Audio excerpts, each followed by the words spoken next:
Hello my dear students, welcome back to the channel. आज बहुत सारी चीज़ें आपको बतानी है मैंने। ठीक है, सबसे पहले वो बच्चे जिनको मिसगाइड करे जा रहे हैं स्कूल्स के द्वारा, लोगों के द्वारा कि इस बार क्लास 10th का सीबीएसई रिवॉल्यूशन नहीं होगा, उसका प्रूफ देख लो। ये आपने सीबीएसई का सर्कुलर देखा है, press release CBSE declare class 10th result already देख रखा है। देखो उसके अंदर क्या लिखा हुआ है, ध्यान से देखना। ठीक है, ये वही सर्कुलर है जो मैंने आपको पहले भी दिखाया था। इस सर्कुलर के पॉइंट नंबर डी में साफ साफ लिखा हुआ है post result activity. Details of the post result facility will be notified separately through an official circular.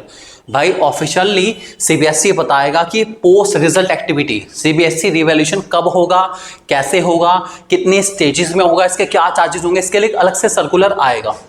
साफ साफ लिखा हुआ है सर्कुलर आएगा, मतलब आएगा, फॉर श्योर आएगा। ठीक है, तो जो लोग कह रहे हैं, स्कूल वाले कह रहे हैं हो गया, खत्म हो गया, अब तक कोई रिवॉल्यूशन हुआ ही नहीं है। ये रिवॉल्यूशन अब होगा, इसके बारे में सर्कुलर 1-2 दिन में पहुंच जाएगा आप तक। डेफिनेटली सीबीएसई वर्क कर रहा है, होगा जरूर, ये पक्की बात है। 1-2 दिन लग सकता है लेकिन होगा जरूर फॉर श्योर। और उनका साफ कहना है भाई सीबीएसई ऑथेंटिक कम्युनिकेशन चैनल, मतलब सीबीएसई वेबसाइट पे ही चेक करते रहना, कहीं और चेक मत करना। ठीक है, चलो जी। दूसरी चीज जिनके माइंड में गलतफहमी है कि सीबीएसई रिवॉल्यूशन में नंबर बढ़ते ही नहीं है, उसका प्रूफ देख लो। लास्ट ईयर के कुछ लेटर आए हैं, ठीक है, अरेंज करें हैं बड़ी मुश्किल से। ये पिछले साल का सीबीएसई का रिवॉल्यूशन का लेटर है, ऑफिशियल लेटर है। ऊपर एक नंबर भी आ रहा है बच्चे का, एक नंबर अलॉट होता है बच्चे को। ठीक है, आपके सामने है। साइंस में नंबर 9 से 13, पहले 29 थे, अब 33 पास। दिमाग में पास लिखा आ गया, कंपार्टमेंट से पास। ऑलरेडी ट्रू है, बिल्कुल 100% ओरिजिनल है। ठीक है, ये सारा सीबीएसई का रीजनल ऑफिस के बारे में डिटेल दे रखे हैं, पूरा ओरिजिनल लेटर बिल्कुल। 70620 ये एप्लीकेशन नंबर छुपाया गया है ताकि किसी को पता न चले। खैर बिल्कुल ओरिजिनल है। बच्चे के नंबर पहले 11 थे थ्योरी में, 13 हुए, पास हो गया। ऑब्वियस ही बात है, दिख रहा है कंपार्टमेंट से पास बच्चे का आपको यहाँ पे नजर आ रहा है। ठीक है, चलो जी। अब सुनो, अब यहाँ पे ना आपके जो रिवैल्यूएशन होता है उसमें आपके कुछ स्टेप्स है जिनके बारे में आपको बड़ा कंफ्यूजन है। ठीक है, बहुत सारे बच्चों को ये नहीं पता कि कौन सा स्टेप करना है, कौन सा स्टेप नहीं करना, उन्हें पता ही नहीं है। ठीक है, चलो स्टेप नंबर 1 क्या है। स्टेप 1 में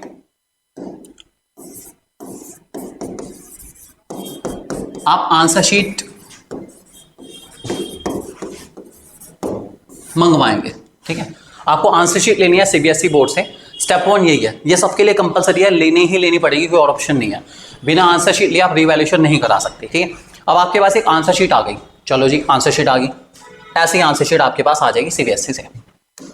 ये आंसर शीट सीबीएसई बोर्ड से आ गई। हाँ, इवन दो ये क्लास 12 की आंसर शीट है, 10th की मेरे पास अवेलेबल नहीं थी फिलहाल। ठीक है, कुछ एक आंसर शीट आ गई जिसमें ऐसी केजिंग हो रखी है, क्योंकि 10th क्लास में ऐसे ही केजिंग होती है। सेम ऐसी केजिंग वाली एक आंसर शीट आपके पास आ गई। ठीक है, इसमें मार्क्स लिखे हुए होंगे, कुछ भी लिखे हुए हो सकते हैं। जैसे यहाँ 46 लिखे हुए हैं, यहाँ पे आपको नजर आ गया, मार्क्स लिखे हुए होंगे। चलो जी, क्या करें अब। ठीक है, आपको क्या करना है, अब बहुत सारे बच्चे के मन में, कल एक बच्चे के डाउट आ रहा था कि सर मैं वेरिफिकेशन कराऊंगी पास हो जाऊंगी। अरे वेरिफिकेशन से पास हो जाऊंगी, वेरिफिकेशन से कोई पास नहीं होता भाई। वेरिफिकेशन का मतलब है इस टोटलिंग को चेक करना। सीबीएसई इस टोटलिंग को चेक करेगा, इसको कहते हैं वेरिफिकेशन। ठीक है, इसी को कहते हैं वेरिफिकेशन। इस टोटलिंग को चेक करा जाएगा, बस ये टोटल। हाँ जी, पहली लाइन 8 नंबर, 8 12 20 12 32 32 13 45 साढ़े 45 46 नंबर, खत्म, वेरिफिकेशन खत्म। दूसरा यहाँ पे 1 2 3 4 5 6 7 8 ऐसे करके टोटल नंबर। बाहर कितने नंबर लिखे हैं 46, अंदर कितने नंबर हुए 46, खत्म। इसको कहते हैं वेरिफिकेशन। इस वेरिफिकेशन मार्क्स तब बढ़ते हैं जब आपके कुछ मार्क्स यहां से इस केजिंग में एंटर ना हुए हों, कोई क्वेश्चन अनचेक रह गया हो, तब वेरिफिकेशन मार्क्स बढ़ सकते हैं। ऐसे चांसेस कि क्वेश्चन अनचेक रह गया हो बहुत कम है, बहुत कम। मुझे लगता है 10,000 में से एक बच्चा होता है जिसके वेरिफिकेशन में मार्क्स बढ़ते हैं।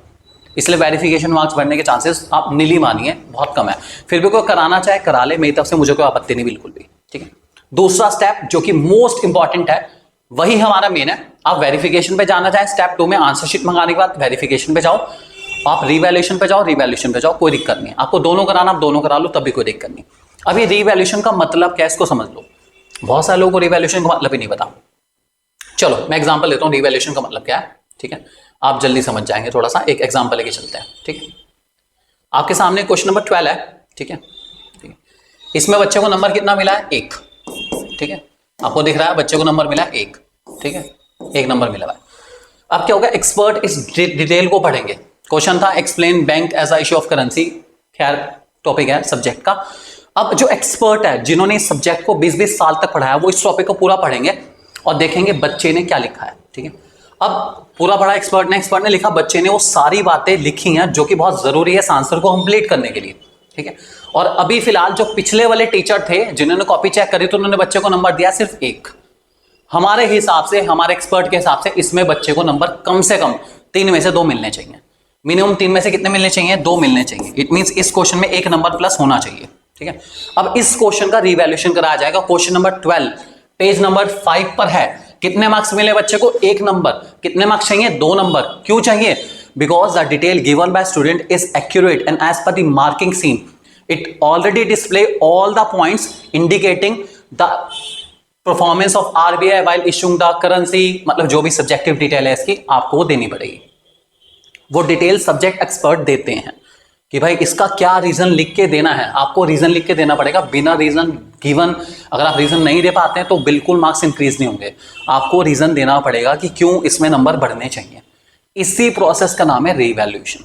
ठीक है, इसमें वो सारे सवाल जो कि गलत चेक हो रखे हैं उनको रीचेक कराया जाता है।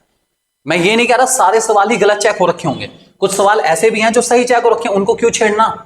मान लो ये क्वेश्चन है 3 नंबर का है, इस क्वेश्चन में 3 में से 3 नंबर मिले हुए हैं तो मैं क्यों छेड़ूं? ये बताओ।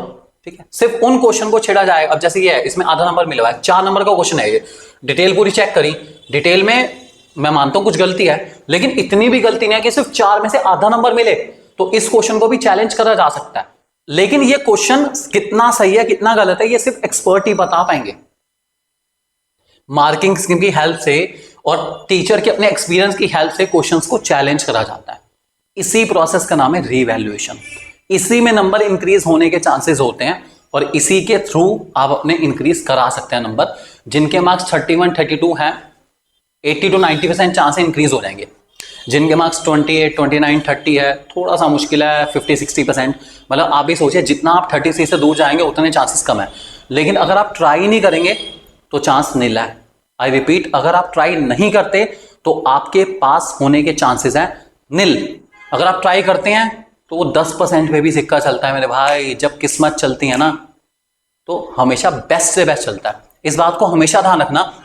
जब आपका केस मजबूत ना होना तो आपका अच्छा वकील आपको जिताता है।